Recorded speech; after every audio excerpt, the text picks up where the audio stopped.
ఉద్యమం వల్ల కానీ ఒక అస్తిత్వం ఉంది. భారతదేశంలో ఈ ఫెడరల్ యూనిట్లు తమ అస్తిత్వాన్ని ప్రకటించుకోవటం, తమ అభివృద్ధి కోసం ఈ దేశంలో అంతర్భాగంగా అన్ని రాష్ట్రాల సహకారాన్ని పొందటానికి ప్రయత్నం చేస్తాయి. ఈ సహకారం ఎప్పుడు సాధ్యమవుతుందంటే అన్ని రాష్ట్రాలకు కూడా అర్థవంతమైన భాగస్వామ్యం ఉన్నప్పుడు. ఈ డీలిమిటేషన్ ప్రక్రియ ఆ అర్థవంతమైన భాగస్వామ్యానికి ఇది గొడ్డలి పెట్టుగా పరిణమిస్తున్నది. ఇట్లా గొడ్డలి పెట్టుగా పరిణమించినప్పుడు ఆయా రాష్ట్రాల యొక్క మనుగడ ప్రశ్నార్థకంగా మారుతుంది. ఆ రాష్ట్రాల యొక్క భాగస్వామ్యం అనేది నామమాత్రంగా మారిపోతూ ఉంటుంది. ఆయా రాష్ట్రాలకు ఇందులో పరాయీకరణ చెందుతుంటాయి. ఈ ఫెడరల్ వ్యవస్థ నుంచి దూరం జరిగిపోతుంటాయి, పరాయీకరణ చెందుతుంటాయి. ఇది మంచి పరిణామం కాదు. ఈ దీర్ఘకాలికమైన రాజకీయ దేశ ప్రయోజనాలను మరిచిపోయి ఇవాళ డీలిమిటేషన్ బిల్లు తేవటము అత్యంత దురదృష్టకరమైనటువంటి పరిణామం. ఇది దేశ ప్రజాస్వామిక వ్యవస్థకు ఇది గొడ్డలి పెట్టుగా పరిణమిస్తుంది.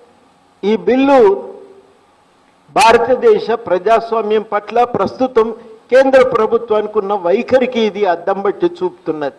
ఇంతటి అన్యాయమైనటువంటి వైఖరిని ఇవాళ అందరం కూడా తీవ్రంగా ఖండిస్తున్నాం.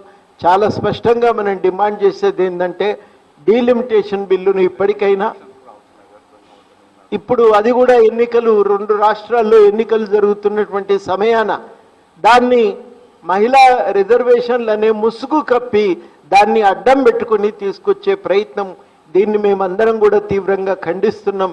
వెంటనే ఈ డీలిమిటేషన్ సీట్ల పెంపు ప్రక్రియను ఆపండి. ఈ మూడింటిని వేరు చేసి చూడండి. డీలిమిటేషన్ ప్రక్రియ కొనసాగవచ్చు, సీట్ల పెంపు ప్రక్రియను ఆపండి. అదేవిధంగా మహిళా రిజర్వేషన్ల అమలు కోసం ఇదివరకే చట్టం వచ్చింది. ఆ చట్టం వచ్చినప్పుడే అందరూ 2024 ఎన్నికల్లోనే ఈ చట్టాన్ని అమలు చేయమని. మీరు దాన్ని అమలు చేయండి. ఇది మూడింటిని కలగాపులగం చేసి తమ సీట్లను పెంచుకొని శాశ్వతంగా అధికారంలో నిలబెట్టడానికి జరుగుతున్న ప్రయత్నం ఇది. బీజేపీ ఎక్కడ బలంగా ఉందో ఆ రాష్ట్రాల్లో సీట్లు పెరుగుతాయి, బీజేపీ ఎక్కడ బలహీనంగా ఉందో అక్కడ సీట్లు పెరగవు. ఇది జరగబోతున్నటువంటి పరిణామం. అందుకని కేవలం బీజేపీ తన రాజకీయ ఆధిపత్యం కోసం జరుగుతున్న ఈ ప్రక్రియ ఇది ప్రమాదకరం, ప్రజాస్వామ్యానికి నష్టం చేస్తుంది. కాబట్టి దాన్ని తీవ్రంగా ఖండిస్తున్నాం. ప్లీనరీ ఈ నేపథ్యంలో జరుగుతుంది. ప్రజల యొక్క ప్రజాస్వామిక ఆకాంక్షల వ్యక్తీకరణ అనే దానికి సంపూర్ణమైన అవకాశం ఉండాలి. ఈ దేశంలో అన్ని వర్గాల ప్రజల అభ్యున్నతికి చర్యలు రావాల్సిన అవసరం ఉంది, విధానాలు రావాల్సిన అవసరం ఉంది. మనం చూస్తూనే ఉన్నాం, నిన్న కులగణన సర్వే యొక్క నివేదికలను గవర్నమెంట్ విడుదల చేసింది. అది చూసిన తర్వాత అర్థమవుతున్నది చాలా ఆర్థిక తారతమ్యాలు, సామాజిక తారతమ్యాలు ఉన్నాయని. ఇంతవరకు మన దగ్గర జరుగుతున్న విధి విధానాలన్నీ 30 మంది కాంట్రాక్టర్లకు, కార్పొరేట్ శక్తులకు లాభం చేసే విధంగా జరుగుతూ ఉన్నాయి. ఆ కాంట్రాక్టర్లకు, కార్పొరేట్ శక్తులకు మేలు చేసే విధానాలు ఈ అసమానతలను తొలగించలేకపోయాయి. ఇవాళ చాలా కీలకం. మన ముందు ఈ సిపెక్ సర్వే లేవనెత్తుతున్న ప్రశ్న ఏంటంటే ఈ అసమానతలను ఇవాళ రూపుమాపాలి. ఒకవైపు మనం రిజర్వేషన్ల పెంపు కోసం వచ్చిన బిల్లునేమో కేంద్రం తొక్కిపెట్టింది, దాన్ని ఆమోదించలేదు.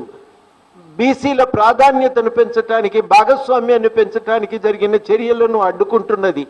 మరోవైపేమో కొంతమంది కార్పొరేట్ శక్తులకు మేలు చేసే విధంగా నిర్ణయాలు జరుగుతున్నాయి. అట్టడుగున ఉన్నటువంటి వర్గాలు మాత్రం సంపూర్ణంగా నిర్లక్ష్యానికి గురవుతున్నాయనేది అర్థమవుతుంది. ఆ వర్గాలకు భాగస్వామ్యం కల్పించటమే మన రాజకీయాలకు కర్తవ్యంగా ఉండాలి. కేవలం కార్పొరేట్ రంగానికి మేలు చేసే విధంగా దాన్ని ఆశ్రిత పెట్టుబడి వ్యవస్థ అంటాం. అట్లాంటి వ్యవస్థను మనం నిర్మిస్తున్నాం. రాజకీయాలకు దగ్గరున్నటువంటి వాళ్లకు లాభము, దూరంగా ఉన్న బలహీన వర్గాలన్నీ కూడా తీవ్రంగా నష్టపోతున్నటువంటి సందర్భము.